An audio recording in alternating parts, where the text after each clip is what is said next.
Isang mapagpalang araw po sa ating lahat. Ako po si Nicole Castillo and welcome po sa aking daily devotion. So, ang topic po natin ngayon is Cain, the first murderer. Cain's story reveals how unchecked sin in the heart leads to devastating consequences.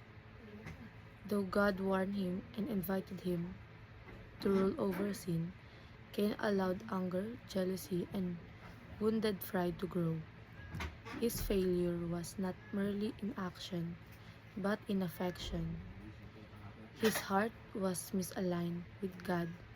Cain's life teaches us that worship without repentance breeds resentment and anger. Unmanaged eventually produces destructions, not only toward others but toward oneself. So ayon po sa Genesis chapter 4 verse 1 to 8 and Matthew 5:21 to 24, Adam made love to his wife Eve, and she became pregnant and gave birth to Cain. She said, "With the help of the Lord, I have brought forth a man." Later she gave birth to his brother Abel. Now Abel kept flocks and Cain worked the soil. In the course of time, Cain brought some of the fruits of the soil as an offering to the Lord, and Abel also brought an offering fat proportions from some of his firstborn of his flock.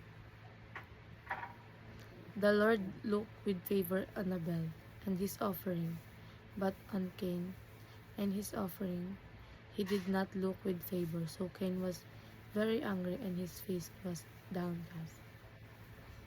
So ayan po sa ating katuruan. Cain's anger escalates to the murder of Abel. So nagsimulang lahat sa galit at inggit ni Cain. Hindi niya agad ni-address ang kanyang emotions kaya lumaki ito hanggang nauwi sa pagpatay kay Abel. And Cain's problem is a problem of the heart. So hindi lang offering ang issue ni Cain. Ang puso niya ang may problema.